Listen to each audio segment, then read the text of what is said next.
जय श्री कृष्णा। प्रिय दर्शकों, आप सभी का स्वागत है हमारे इस YouTube चैनल पर। दर्शकों, इन दिनों आप सोशल मीडिया पर ऐसी बहुत सारी खबरें देख रहे होंगे जिसमें भारत के अंदर आने वाले समय की परिस्थिति को लेकर, चुनाव को लेकर के बहुत सारी नेगेटिव खबरें आप लोगों को देखने को मिल रही होंगी।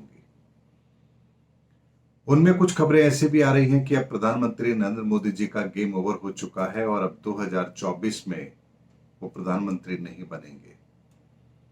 ऐसे बहुत सारे सोशल मीडिया पर इस समय पर बहुत सारी चीजें फैलाई जा रही हैं। मैंने अपने पहले के 2 वीडियो में आपसे कहा है कि ये गुरु चांडाल योग के प्रभाव के कारण से बहुत बार परिस्थिति ऐसी बनती है कि भ्रम के बादल हमारे आसपास हमको दिखाई देने लगते हैं।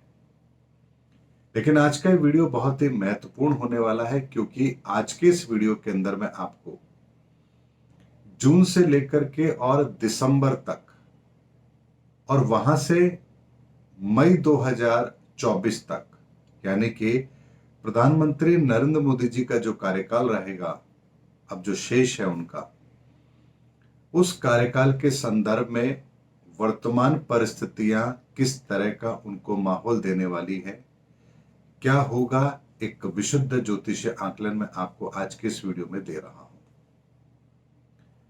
दर्शकों, इस समय जो भी आप परिस्थिति देख रहे हैं, ये केवल और केवल गुरु चांडाल योग के प्रभाव के कारण से है। इससे ज्यादा इसका और कोई प्रभाव नहीं है। लेकिन अच्छी बात यह है कि प्रधानमंत्री नरेंद्र मोदी जी की कुंडली के अंदर राहु भी और बृहस्पति दोनों शुभ स्थिति में है, इसीलिए इस प्रभाव का वो बहुत अच्छी तरह से मुकाबला भी कर लेंगे, बल्कि इस प्रभाव के कारण से उन्हें कुछ ऐसे काम करने के मौके भी मिलेंगे जो और व्यक्ति के लिए करना मुश्किल होता है। लेकिन 29 जून के बाद से, यानी इस जून का महीना जब एंड होगा, वहां से 25 दिसंबर तक का समय मंगल में बृहस्पति और बृहस्पति में ये समय लगातार जो शुरू होगा, ये शनि का, बुध का, केतु का और फिर शुक्र का होगा, यानी प्रत्यंतर की मैं बात कर रहा हूं। अब प्रत्यंतर में अगर ये समय रहेगा तो ये मान के चलिए कि 35% चीजें प्रधानमंत्री जी के कंट्रोल से बाहर जरूर होंगी, यानी छोटे मोटे चैलेंजेस तो उनके सामने आएंगे। और ये आना स्वाभाविक भी है, क्योंकि जब चुनाव नजदीक हो और विपक्ष अपना काम ना करे, ऐसा नहीं हो सकता। इसलिए विपक्ष को अपना काम भी करना है, इसीलिए जो भी वो कर सकते हैं वो करने की कोशिश भी करेंगे। और इतना चैलेंज तो मिलना भी चाहिए, वरना गेम में मजा भी नहीं आता है। इसीलिए 29 जून से लेकर के 25 दिसंबर तक का समय प्रधानमंत्री जी के लिए छोटी मोटी समस्याएं थोड़ी बहुत लेकर आएगा, लेकिन वो समस्याएं सभी बहुत आसानी से उनका समाधान भी निकाल लिया जाएगा, ये ग्रहों की परिस्थिति बताती है। लेकिन 25 दिसंबर के बाद से लेकर के लगभग 11 अप्रैल तक का समय, ये उनके लिए बहुत ही शानदार रहने वाला है। और इस समय पर उनका हर प्रयास उन्हें 100% रिजल्ट दिलाने वाला होगा। और अगर इसी समय के बीच में, यानी कि 25 दिसंबर से लेकर के 11 अप्रैल के बीच में अगर लोकसभा के चुनाव होते हैं, तो किसी भी तरीके से प्रधानमंत्री जी को कोई परेशानी नहीं आएगी लोकसभा चुनाव के अंदर भारतीय जनता पार्टी के पक्ष में माहौल बनाने में। और बहुत आसानी से भारत के अंदर तीसरी बार भारतीय जनता पार्टी की सरकार बने और प्रधानमंत्री नरेंद्र मोदी जी के नेतृत्व में बने, इसमें मुझे कहीं कोई संदेह नजर नहीं आता है।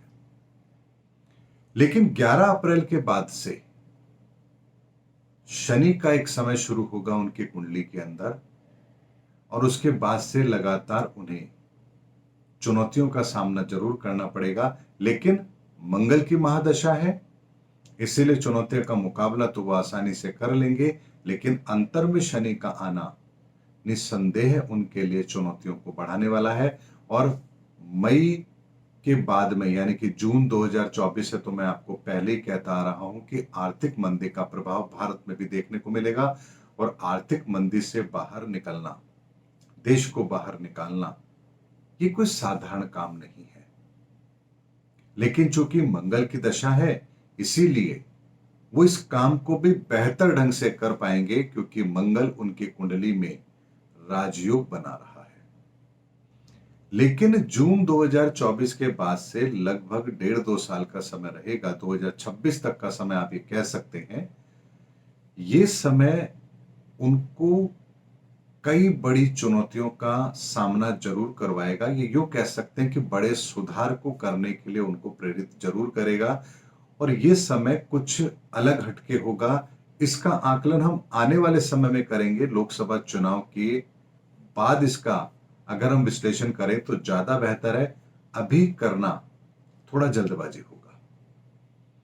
लेकिन जितने भी खबरें आप देख रहे हैं या पढ़ रहे हैं कि आने वाले समय के अंदर भारतीय जनता पार्टी की कुंडली सही नहीं है, भारत की कुंडली सही नहीं है, प्रधानमंत्री जी के लिए टफ समय है, तो मैं आपको बहुत स्पष्ट शब्दों में ये बात कह रहा हूं।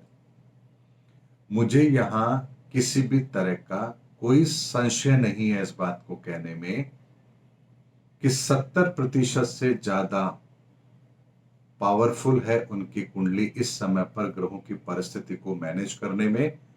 इसीलिए छोटी मोटी चुनौती के साथ में आने वाला समय प्रधानमंत्री जी के लिए अपनी व्यवस्थाओं को प्रॉपर तरीके से मैनेज करवाएगा।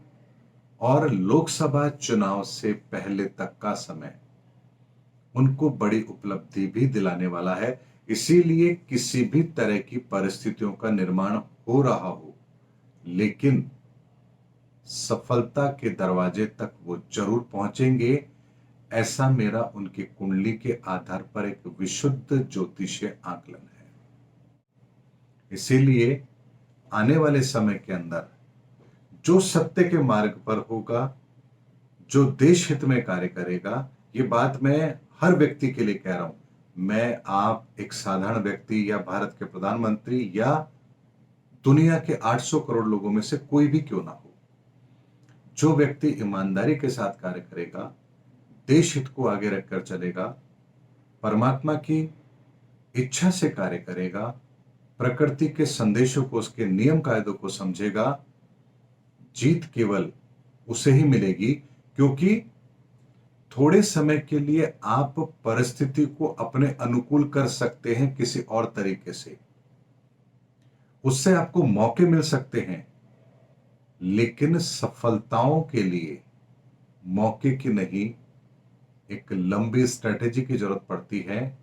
और ये काम शनि 2018 से कर रहे हैं। इसीलिए शनि के नियम कायदों को जो लोग समझते हैं, उन्हें समझना चाहिए कि शनि जब कोई परिवर्तन करते हैं तो वो 100% एग्जीक्यूट होता ही होता है।